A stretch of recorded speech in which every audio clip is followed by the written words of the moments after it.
You're on trial for DUI, and the prosecution claims you had a high blood alcohol concentration, even though you had a low blood alcohol concentration. How are they going to prove it? Hi, I'm Northern Virginia criminal defense attorney Scott Nolan, and I'm here to talk to you about something called the relation back argument. When a person consumes alcohol, they don't immediately have a blood alcohol concentration. The alcohol has to go first through their digestive system, through their blood, and eventually into the brain before it affects their ability to think and act.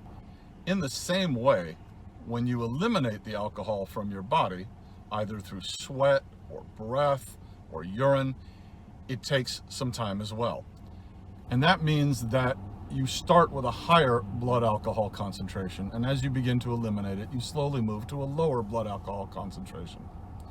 The argument the prosecution is making is that when you breathed into the breath machine or when you gave blood, the alcohol in your blood had already reached a lower level, but when you were driving, it was at a higher level. Now, there's a lot of problems with this argument. It's one of the most specious that can be made in a DUI case. One of the most important scientists on the side of the government is a Swedish chemist by the name of A.W. Jones.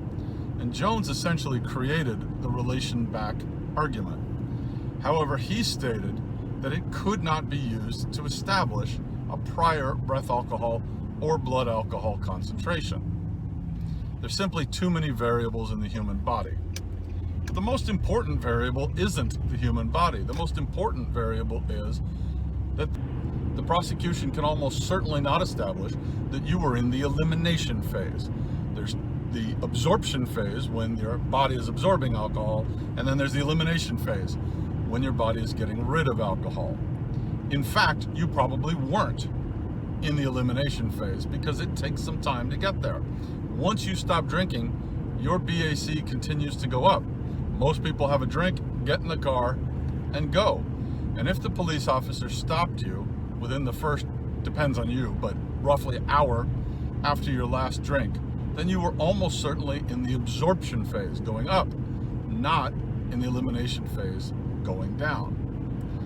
And that would completely throw off the calculations that they use for this relation back argument. Your attorney needs to understand the relation back argument and be prepared for it in court.